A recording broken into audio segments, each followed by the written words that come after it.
courage is at the heart of your ability to make it happen.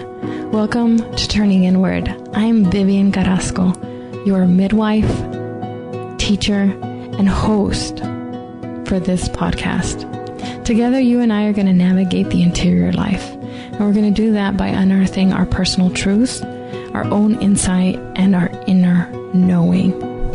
These are weekly teachings that are brought to you by hard-nosed scientific evidence, focused on spiritual direction with integrity and self-awareness.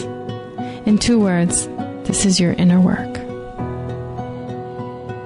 I want to welcome you back to the Turning Inward podcast. I have invited a very special guest to join me in conversation today. Teresa is a friend of mine, and she's been a friend for years. But she's recently gone through a transition that I think you'd be interested in. So I invited her on to have a conversation with me about that. Hi, Teresa. Hey, Vivian. I love this. This is so much fun. So a little bit of history on you and I. We became friends like 4 years ago. Is my timing off? I actually haven't looked it up, but it's been quite a while. I mean, it seems like a minute. And then if I went back to look through emails and all of the things that we were doing when we were getting together weekly, it would probably be like 10 years. I don't know. That sounds just about right, because my sense of timing is about that far off. But you and I had a lot of fun together. And recently you did a really brave thing, something that I actually am curious about and want to do. You kind of chucked the whole live in a house, and you are living the mobile life. Is that what you call it?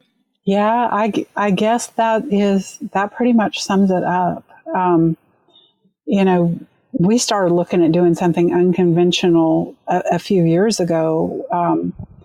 You just kind of start questioning, why are we doing what we're doing? And, we just all do the thing where we grow up, we go to college or feel bad that we didn't. And we have kids, and then we raise the kids, and meanwhile we buy a house and go into debt and have all of the bedrooms, and each child must have a bedroom and all of that stuff. And I mean, if you want to get into why we do that, we can certainly go there. But, the kids were gone, and we started thinking, okay, what are we going to do? And it's totally not empty nest syndrome, but it's, if you are open-minded about it, you just start questioning, well, why are we still here? Why are we doing what we do? Why are we expected to keep this house in suburbia and be normal, I guess, for like so we went from one crazy idea, which was moving like way out of state, way up north, which was not a bad idea, to why do we have to have a house at all? Mm-hmm. So, and the funny thing is that this was like it was supposed to be, getting an RV was supposed to be like a transitionary measure, because we could not figure out how to kind of disengage from the local bricks and mortar business that my husband had. And move that. I mean, you can't keep the customer base with what he was doing, move that so far away. And so I came up with this crazy idea and, to temporarily live in an RV because we wanted to build out both something that would accommodate both business and residents. And then the more I started looking at it, I realized people were doing this. They were putting it on YouTube, so it was a Hollywood version of it. But I was like, wow, too bad Brian would never go for that. And meanwhile, he's looking at some of the same videos and reading the same blogs, and he's thinking, Teresa would never go for that, but this looks pretty It's crazy. Like, I never thought, and he's the same way, she'd never go for that. And we just kept checking in with one another about, okay, where we were in the plan together and individually. And, my line would always be something like, because your business is really important to you, and we've got to figure out a way to rebuild it after we move. And, he would always agree. And then one day he went, I'm not so sure. I think I'm done. And I just about fell on the floor. Mm-hmm. Wow. Well, there's so many threads that I want to go on from what you said. I think the one that resonates the most is when you start to question. And that is, it's almost easier to be in ignorant bliss on why we do the things that we do. But the whole point of the Turning Inward podcast is exactly what you just said. You get to a point where you start to question, why am I doing this? Yeah. And is there something that's better for me? And we get into this struggle. I got into this struggle, right? It's like, but am I being selfish? But is it being smart? Is it being dumb? What, and you start to just question. And that questioning period is a muddy mess. How long was that period of gestation for you before you actually pulled the trigger, put the for sale sign on the house, and moved into the RV? It just depends on where you go. So I've got some of this. It's not all on my personal blog yet because this whole transition has been taken quite a bit more time. But at any rate, so I think we began talking about the move that was going to be, into a physical house, but you know what I mean, a regular house, stationary, in probably 2015, I want to say. And it just was this struggle to figure out how to do that. And that in and of itself, I mean, there was kind of a lifestyle change connected to that, and I admit that I was looking at that as, it was an unconventional, questioning that led to that decision, and Brian coming along with that, but not as radical in a lot of ways as the RV. So it just kind of morphed over a period until one day, and that whole, we're going to go live in New Hampshire, actually it was, which is quite a change from Georgia, where we met and got married. So it was at least a couple years. And then that day that we had that conversation where he said he thought he was done, and we both found out we'd been thinking and researching and in awe of the whole thing. I don't know, a couple years into that. And then we were trying to figure out the whole RV thing, and it was simpler, but it still took some doing because, we didn't know what we were going to do for income. And we wanted to buy an RV outright and not have any debt, because then, that it preserves your options. So that took some doing, but then there was just another I want to say serendipitous, but it was again, just being open-minded. And we went from, we did buy an RV in the spring of 2017.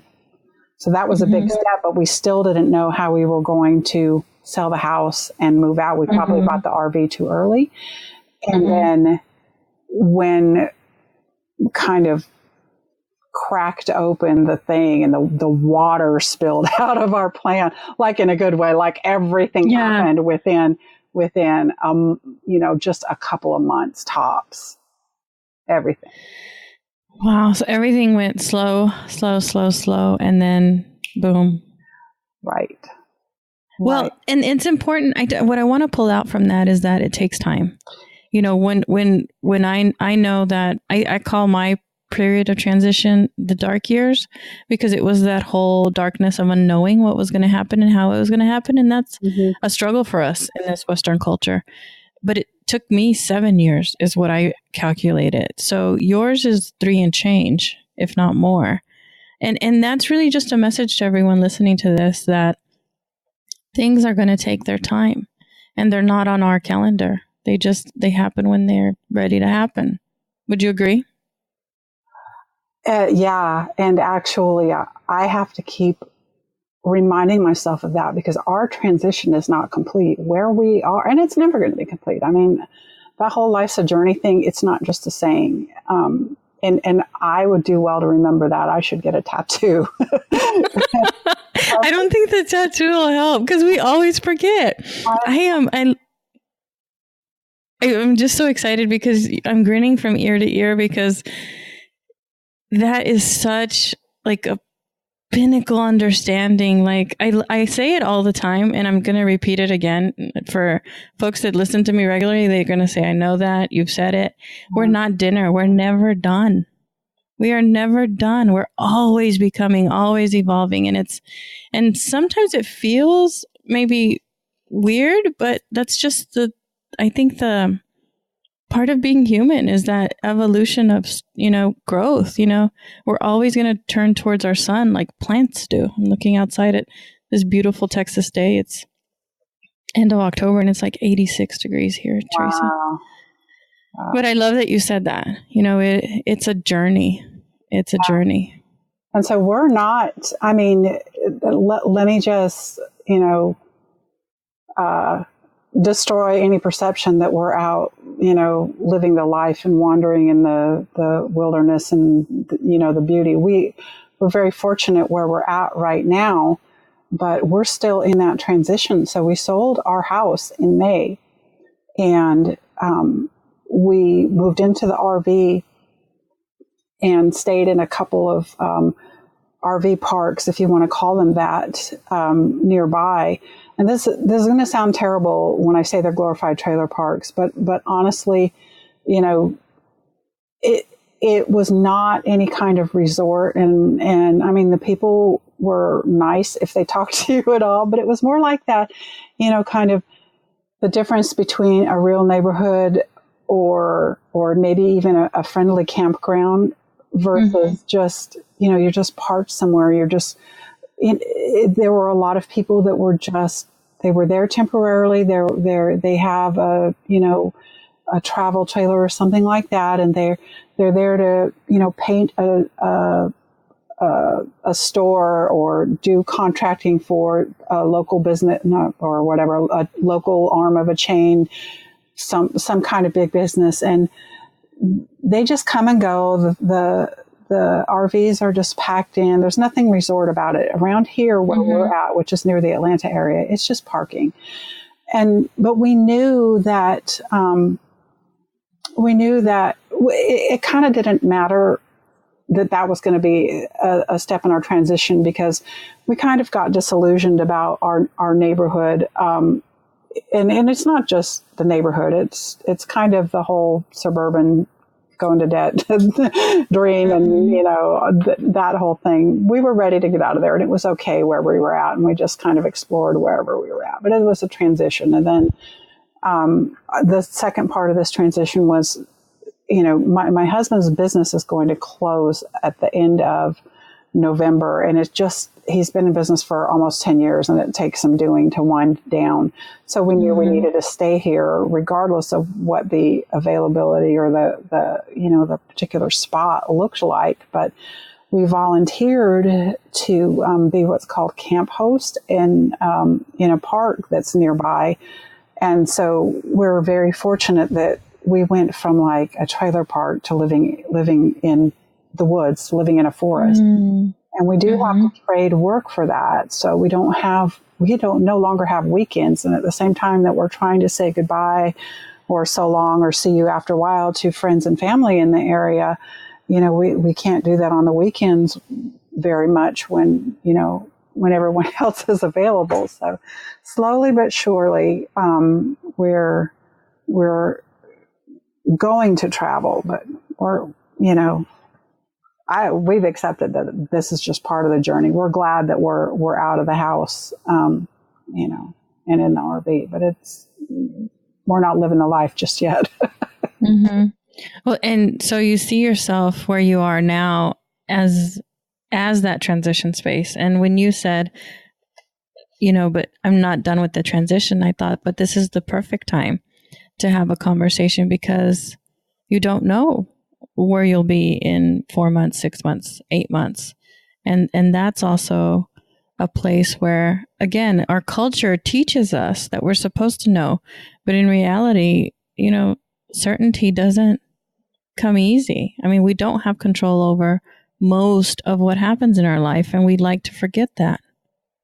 Yeah. We don't have control over anything. I mean, if we learned nothing else in the last 10 years, we learned that, because both Brian and I come from backgrounds where, there really was a lot of uncertainty, and our parents struggled, and in many ways, to be honest, were not the best parents.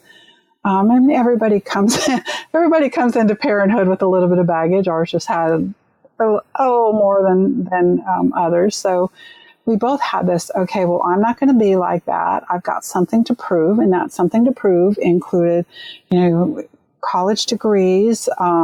We must buy the house. We must give the children each their own room, and all of these things that we didn't question at the time. Mm-hmm. It was almost like we were compensating. I think Brian would probably agree with that. We'll find out when he hears this. But so we did all the things that everybody expects us to do when we're like a quote unquote normal part of society. We went into debt like everybody else. Well, Brian didn't, because he got college education through the Army. But I mean, he went into debt for the house. I went into debt for the house, and gave our children each their own room and tried to have all of the things. And, you just keep getting in line and doing what you're supposed to do. And then you wake up one day, hopefully, and then you question. I wish it would sooner, but we get there when we get there. Yeah. And I think we're getting there a lot earlier. I mean, what you just said about, one is what you were supposed to do. And okay, so what I want to say is, my parents did the really hard work of trying to help us fit in. Mm-hmm. My dad was a laborer, blue collar, never mm-hmm. went to school. My grandmother didn't speak, neither of my grandmothers spoke English, but they worked really hard to assimilate us, to make us fit in with everyone else. And what I've recognized just recently, was that now I have the hard work of standing out, of being different. And it's harder for us as human beings to be not the normal, because we're so ingrained, so trained because of the design of our body and our tribalism, to be like everyone else, to fit in. That's been my story. It's like now, because they have that foundation, they can do the harder work of doing what's right for them. Yeah. And I feel so bad. I mean, I think our last children were of similar ages, and the younger two Brian brought into our marriage, and it just seemed like even more than the older kids, there was such angst about fitting in, and they had to change schools at a bad time, and we had them in public school, and it was just more than anything else, they wanted to be like all the other kids. And it didn't matter that we were telling them, really you don't. Mm-hmm. Yeah. You get there when you get there. And they're now in early to mid 20s. So they're starting to get it. That it's just, I hate seeing them suffer. We all hate seeing our kids suffer, right? Yeah. But my youngest is Jake, and he's turning 23. How old is your youngest? Brandon is, if he's not 23, he's right about the same age. Gosh, 95. Was he born in 95? Oh yeah, he's turning 24 then, because Jake was born 96. Okay. So Jacob thinks I'm a little bit radical and not normal, which he didn't really appreciate in high school. I think he appreciates it a little more. At least that's the story I'm telling myself. But when Jacob was graduating high school in 2015, I said to him, you don't have to go to college. Like, you don't have to do what everyone else is doing. You can do whatever you want. And he looked at me, he said, are you crazy? he's he's like, are you crazy? Like, yes, I do. But I was already in my motion towards, yeah, you can go against the grain because you'll be happier. You'll be more fulfilled. That story that's being presented to you is an illusion for the most part. So that's kind of, Jacob is in college. He at TCU, a local university, and he's having a lot of fun there. But when I told him he had choices, he was like, you're crazy.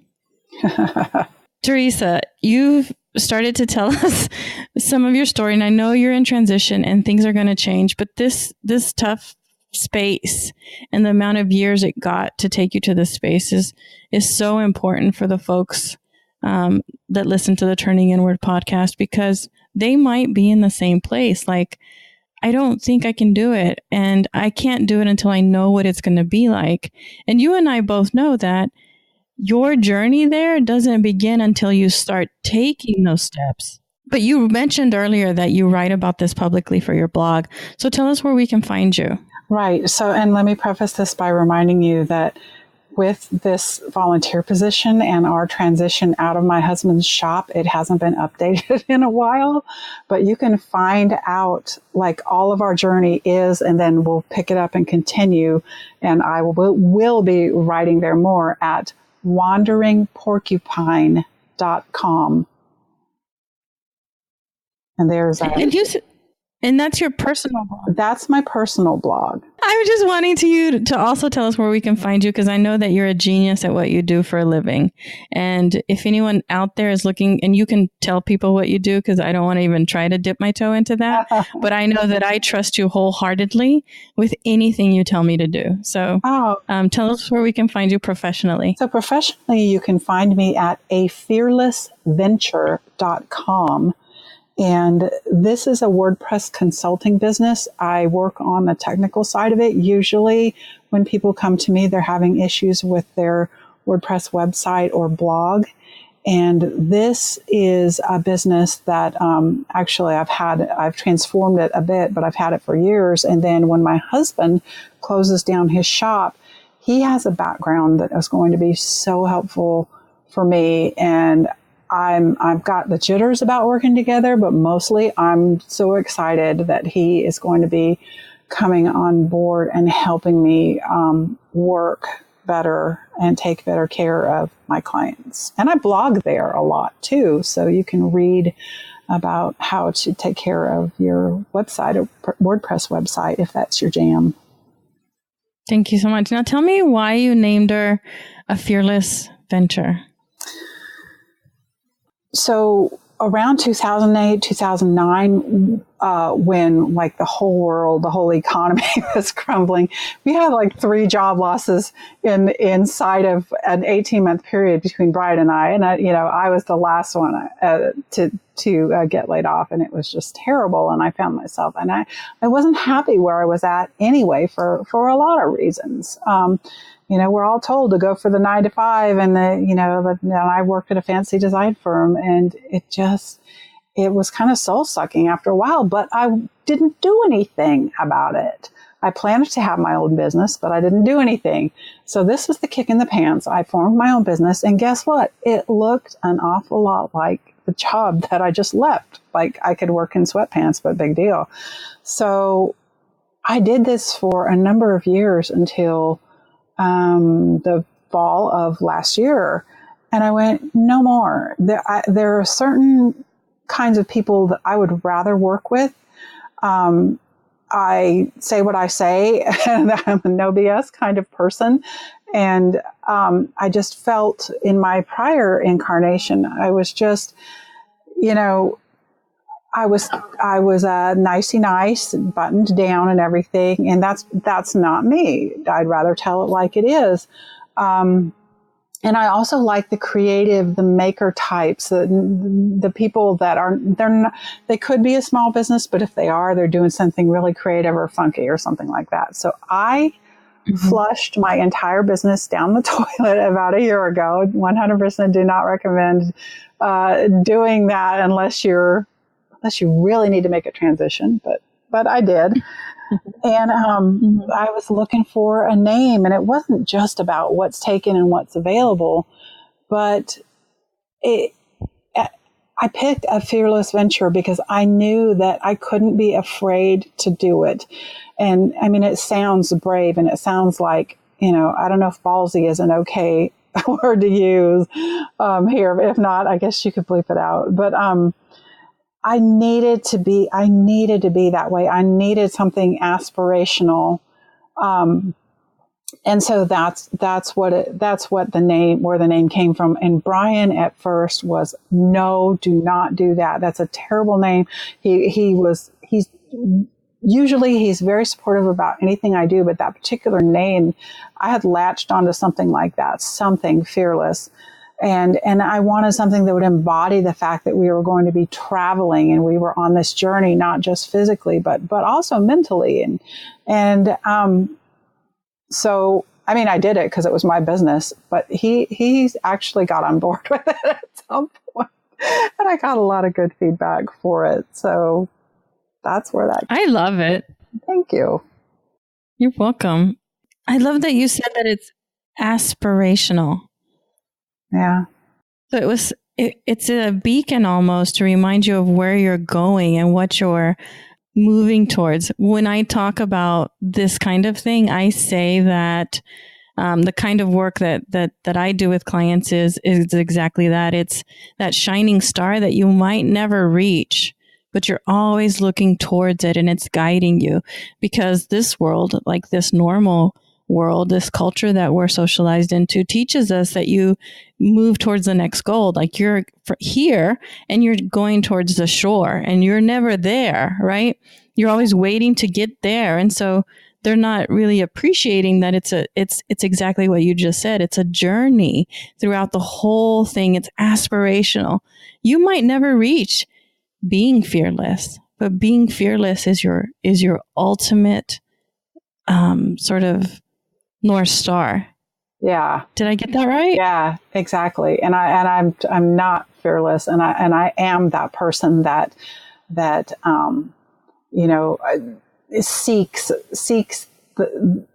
tend to seek the norm, or tend to look at, okay, this is the next thing and this is the next thing, and we'll just do that, and then everything will be settled.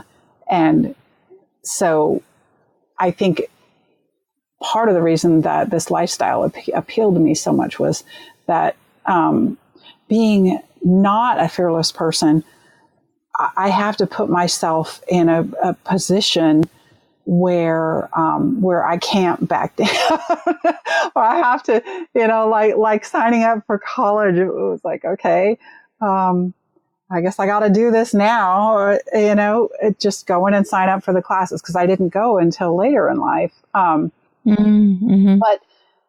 where I make it difficult for myself to I don't know, get too settled. If that makes sense. Like, it's not, I'm not saying, oh, I've got it all and I'm fearless and I'm just going to be this fabulous nomadic traveler and live the life and everything. Like, no, I don't know what's going to happen. And I love that. And that's actually that reality. So one of the things, and the way that I'm going to frame this is, sometimes folks have referred to me as a Pollyanna because I'm optimistic to what can happen, to that sort of potential and possibility. But I don't do that in a way that doesn't ignore the obvious, right? The reality of what is. And that's what I'm hearing from you, is like, you have a level of self-awareness where you know what it's going to take for you to take that leap. So you do that, but you don't wait until you're ready to take the leap, because you're never really ready. You take the leap and then see what happens. Yeah. And I still have to push myself. We all do, though. I think that's when I'm sort of hesitant and a little bit leery when someone presents a picture like it's all figured out and there's no more figuring out to do. And I think that's why I love having and being in a real conversation on the podcast and letting things sort of bloom in the way that they seem naturally that they want to go to. I mean, it's tough because you think that there need to be frameworks and timelines and all these things that you're taught. But in my experience, this is not easier, but it just flows so much better. Yeah, it kind of brings up the gosh, I want to say tangent, but it's like all connected. Yeah. I wrote something a while because I have not gotten my business figured out. And Brian will bring some of the logic, the data, the process and stuff to it. I'm the creative one. So it's a struggle for me. And I'm always doubting myself and always working too much because there's always something that I should be doing, or I'm looking at what somebody else says, you have to do this on your blog, or you have to do yada, yada, yada. There's just always supposed to be something. And when I'm too scheduled up and I'm too worried, and believe me, this week and last week, there's so many things on my plate and I'm feeling overwhelmed and like I have to try to cram everything in. I have got to step back and figure out how to put in some wiggle room or some room to not have everything figured out. And I wrote this post. I should go back and read it again. I guess my own writing, and it's on the Fearless Venture blog, but it's about allowing white space. And in a design context, that means, how when you see a really well done poster or even a blog post where on a website that's just not completely cluttered, it's nice, there's plenty of space between the headlines or the elements and stuff, it's easy and comfortable to read. It just feels better, it flows better. Or when your day isn't all scheduled up, or you say, okay, I'm going to take this space to not have my hands on the keyboard, I'm going to get up and I'm going to walk around the park or what have you, your neighborhood, wherever. It's funny how when my brain has that room to just not think about anything, that's when my best thinking and my most creative stuff comes up. Not when I'm trying to force it sitting in front of a keyboard. And that's not just me. I was listening to a podcast and I can't remember which one it was this morning. I want to say it was a Copy Blogger podcast with Sonia Simone as the host. And she was talking about this, not giving yourself enough room to be creative. Mm-hmm. Yeah. And what you're saying is actually a frustration that I hear over and over and over again from my folks. And it is this idea that we already know this. Why are we revisiting it? And that and I didn't really have a meaning for it initially when I had it, but in my icons or design, you're the designer, these terms, there's a spiral. Mm-hmm. And it actually came from an experience I had in my life. But what I realize now is that what the spiral does is it identifies that we're always going to revisit the same thing a little bit differently because it's going to be a little bit deeper, a little bit more meaningful. And we pick up fragments from the previous turn. So, for instance, one of the consistent things in my life is my voice, having either permission to speak my voice or who am I to teach and that sort of thing. But it's a consistent journey that I take over and over again. And I laugh because sometimes I read something that I've written and say, well, I knew that then. When did I forget it? Yeah. I'm trying to remember what this was that we were talking about, Brian and I, a few days ago. And it could have been anything. And he said, well, how many times do you have to learn that? And I said, about 3 usually. It's true. Oh, yeah, and relearn it and relearn it. And you know what I've recognized, what's given me some humility around my teaching is that I recognize that I'm not teaching you anything new. I'm helping you remember what you already know. Like that's why it feels like truth and it resonates, because it's something that you know deep in your bones. You just needed a reminder, kind of like you mentioned that tattoo. Right. Every day. Every day I need reminders. I do too. I do too. You know, I want to, not that we're done at all, but I feel this need to just say thank you for being in conversation with me on this topic while you still feel like it's, and I'm using, you didn't say these words, but it's raw and it's new and it's scary and you don't know where you're going to be or what it's going to look like. Because I know how tough that is. Thank you. No, you're welcome. Thank you. I think that this idea that you don't say anything until you have it all figured out is a bunch of crap. Oh, wow. Like, and that's what I feel like I have to do so often. Right? Like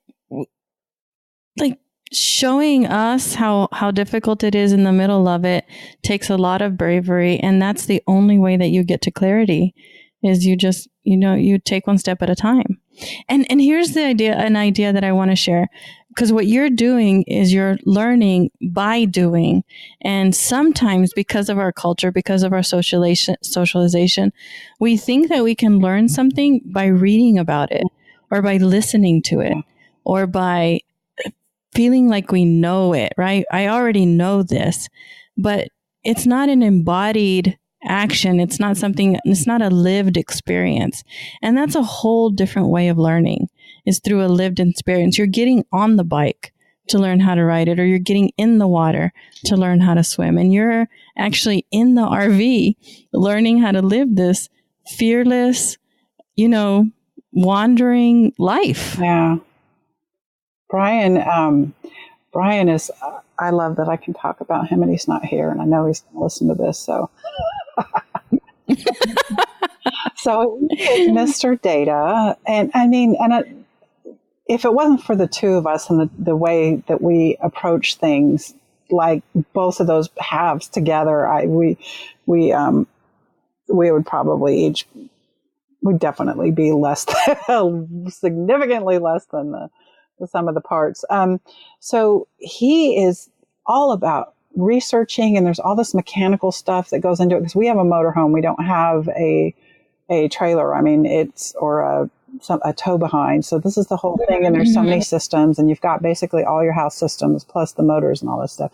So he tried to get his head 100% around all of the unknowns, and he did a damn good job. I mean, he knows so much, and fixed so much, and learned by putting his hands on this motorhome over the year that we had it before we left. So all of that, and I learned my few little things, like I'm killer at organizing small spaces, but he really learned so much about the system. So, I mean, I kind of thought we're going into this and we're going to have bumps, but, he knows it all, and there's not going to be anything that surprised us.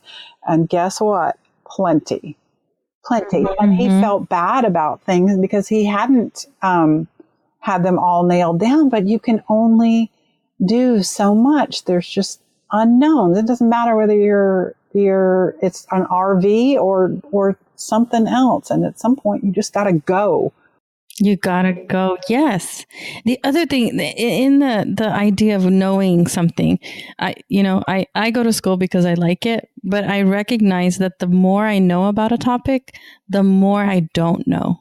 So it's that recognition that well of knowledge is deep, like it's unknown. You can go so deep into something and still have so much more to learn. Yeah. Yeah. And, we only have 24/7, 365. And when you're busy reading about or watching videos about, RV plumbing, well, you're going to miss the part of, RV driving, and you're going to run into a phone pole or something. And we didn't exactly do that, but let me tell you, there are a couple of reasons we're coming to Texas next month. And I do hope, even though you're right, 4 hours is not a long time for people that live in Texas. I do hope that we get a chance to bump into each other. I'd love to see you. But yeah, it's in the doing that you figure it out. What other things have you learned through this process that you would share with others that are considering, like, uneasy? Like, so maybe they're just now starting to question things. Maybe they're starting to question, like, my big question, and it sounds super simple, but it was life-changing. The question that I say and that I remember started me on this path is, even though everyone else around me loves to cook, I hate it. It's just not for me. And that question gnawed at me for years. What would you say to folks that are in that questioning period where they're just starting to say, I don't know if this is the right thing for me, whatever it is? There are communities out there where you can find out. And I mean, I would caution you one way or another, where you've got to, at the end of the day, step back and go, okay, do I want to be part of this crowd and do what they say? Or, am I really making my own decision? But, we got involved in a couple of different online communities, mostly through Facebook, where we could get kind of a front row seat to other people that were already out there, living in their RVs full time. And we thought when we first started looking at this that, people that are of working age like us are not out there living in RVs because, everybody knows you have to go to a job in an office or at least work at your house, your home office or whatever. But, so we found people that were like us, and some of these communities are pretty large. One of them, I think they have over 10,000 people in the group. So a lot of them are people that want to, do this. And then a lot of people are out there already doing it. And I think that, or I would venture a guess that it doesn't matter what it is that you're thinking about doing, because if there's more than a handful, there's probably a community out there. And before we started seriously looking at RVs, there were communities where, because locally, what do you have? Maybe we could not find another person that wanted to move to New Hampshire. Forget that. But online, we found a collection of people, and we could talk to them about what it was really like there. And these kinds of things weighed on our mind when it came to making a decision about moving there. And then when we started looking at RVing as a way of life, we found a community there. So that's one thing that we found really helpful, was the ability to talk to people that you're not going to run across every day, not in the communities most of us live in, doing something unconventional. And then also those communities, I would say, have been where you can go ask these questions without somebody looking at you like, why the hell would you want to do that? Why would you want to move to New Hampshire? Why would you want to sell your perfectly nice house in a perfectly nice suburban neighborhood, et cetera, et cetera? Because anytime you step outside the norm, I guess families and friends and stuff are different. They're all over the map, but a lot of them are going to go, why are you doing that? And I think the reason we don't have, we are like the elder generation in our family. Unfortunately, our family had health problems, and they're just gone. Most of them self-inflicted, hopefully. So, God willing, we're going to live a longer life than they did. But so we don't have that older, more traditional generation questioning us. And I know a lot of people do. I know that from the communities that we're involved in. The kids thought we were a little bit crazy, but after they're not going to move 1,200 miles away, so we can kind of live with this. So they were a little more forgiving. But is there any question that you would have, whether it's about this or something else? Well, what I want to tease out about what you said is something that's so significant. And if you weren't looking for it, you might miss it. So there's two things. One, you have to find someone that agrees with what you want, that doesn't think it's crazy, because what is crazy is trying to change everyone else's mind about what you want. And so the internet gives us this venue to find that community that can help us become that thing, right? Whatever it is. And for you, it was a mobile, RV lifestyle. But what you peppered in there, and I believe wholeheartedly in that. That's the whole reason why Within University exists, because it's a place where you can, sort of, my metaphor of choice is the seed, where you can be broken open to allow that plant to emerge, and it looks totally different. But what you said, and this is so important, is you don't go into that community and just do what they say, right?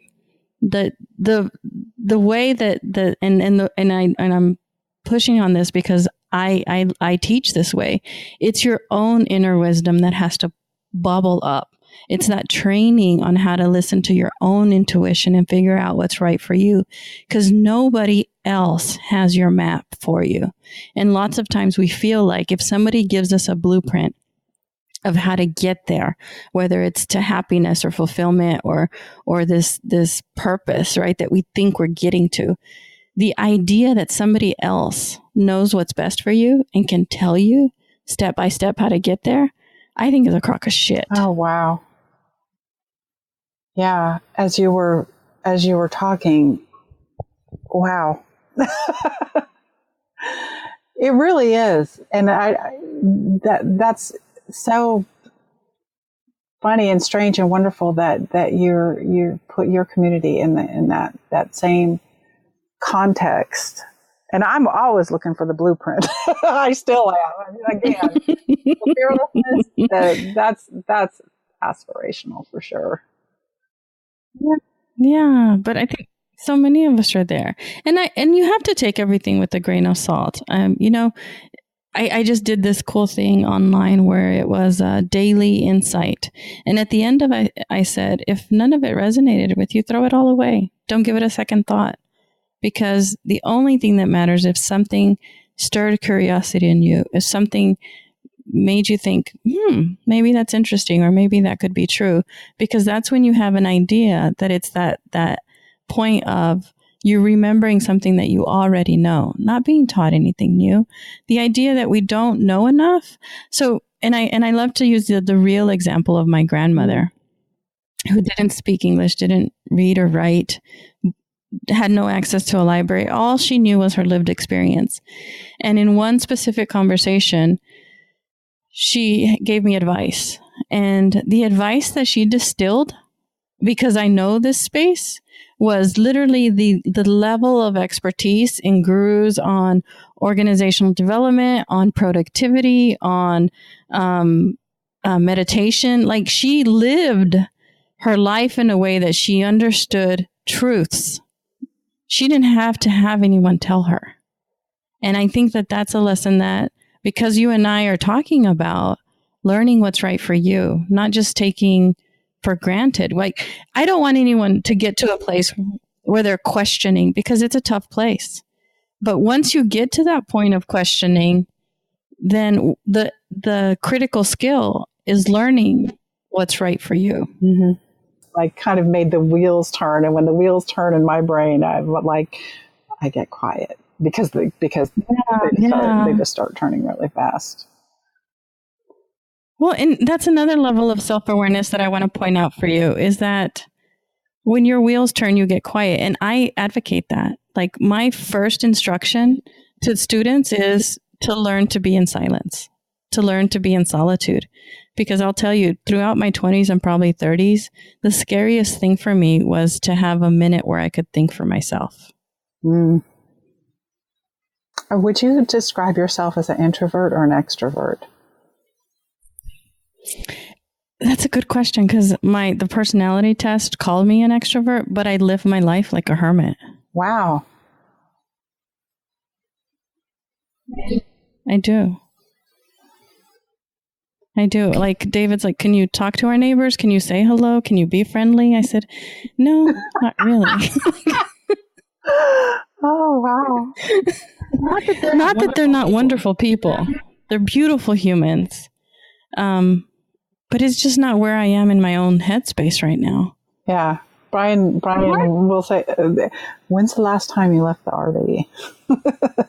and I'm going out of the park like once a week tops. And before we sold the house, it was just like there was so much to do. And there was if you go to the Wandering Porcupine blog, you'll see some issues about the neighborhood. We were just, sometimes it's just they're not your people, and sometimes they're seriously not your people. Mm-hmm. So, I mean, I wasn't at home there, and it was a thing just even walking around the neighborhood, and I really probably had built it up in my mind more than it was, because I don't know. I was probably thinking too much about it, but I tend to be definitely introverted, and it doesn't bother me I like going out and being outside and taking walks and whatnot, but my inclination is to just kind of draw in. I don't mind having time to think at all. Mm-hmm. Mm-hmm. I think, so I'm supposed to be an extrovert, and I'm very comfortable in groups, but like I said, my lifestyle right now is just more secluded. Sometimes David will take me out in the weekend, and he'll say, we're only going to do one thing. And like 5 hours later, I look at him, he goes, what? Like, you okie doked me. But part of it is also, and this is a part that's really tough and I don't know if it's happened to you, so it's also a question. When I went through my transition, because I didn't look and act like everyone around me, I lost a lot of friends and associates and people that used to hang around with me, because I was starting to change and not be that, in quotes, normal person anymore. Maybe it was different ideas, and I think one of them, the most significant things, is I stopped drinking, and that it's like I shed a bunch of my friends. Did you find that as you were moving through this transition that you had a shift in the relationships around you? Yes and no. I'm trying to figure out how I can explain this. So I've never felt like, or almost never felt like, there was anybody that was physically around me, any of my girlfriends, that 100% got who I was. Every one of them that's in my life, I would say, they're like, we're cool with 25%. Like, I can be this, and I'm not saying that I'm changing who I am. It's just, okay, well, my friend is Christian and I'm not, so we don't share that, and we get together over cooking sometimes. My other friend smokes and I do not, and so we occasionally get together, and have a beer, and that's the extent of the relationship. I mean, online we'll chat, on Facebook we'll chat, but there's like there hasn't been for years anybody that I could click with so much. I felt like I really have had to go outside of my physical community and some of the online relationships I have, like, you and I met weekly online for, I don't even know how long.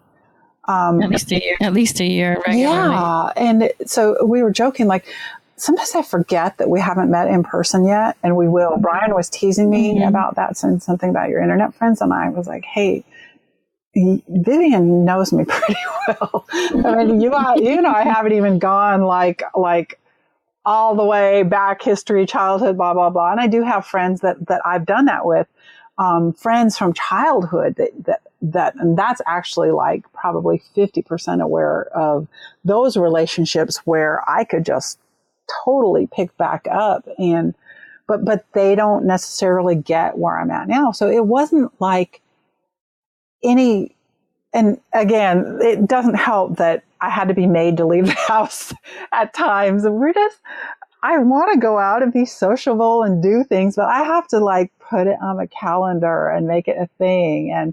And my life just hasn't been like that. I've always been trying to grow a business or move out of state or something. And I'm going to have to make myself let some of that go. But as far as the relationships, everybody has been, at least outwardly, and probably I would guess inwardly too, like, oh, that is super cool. I could never do that, and I'm going to miss you, but that's super cool.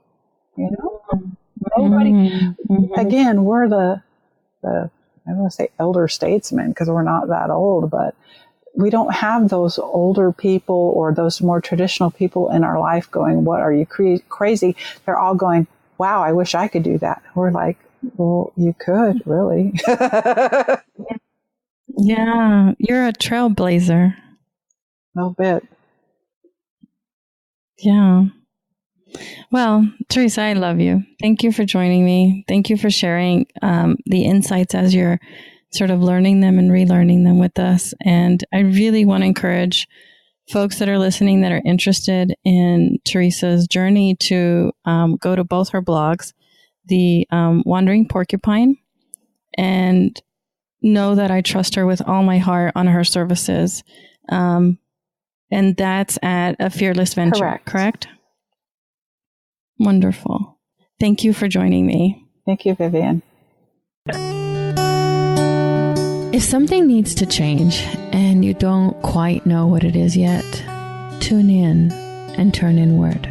I host an online learning community where we can figure it out together. It feels like a little family, and it's a place where you can be supported and offer support, because togetherness sparks change. Visit my digital home at viviancarrasco.com to learn more.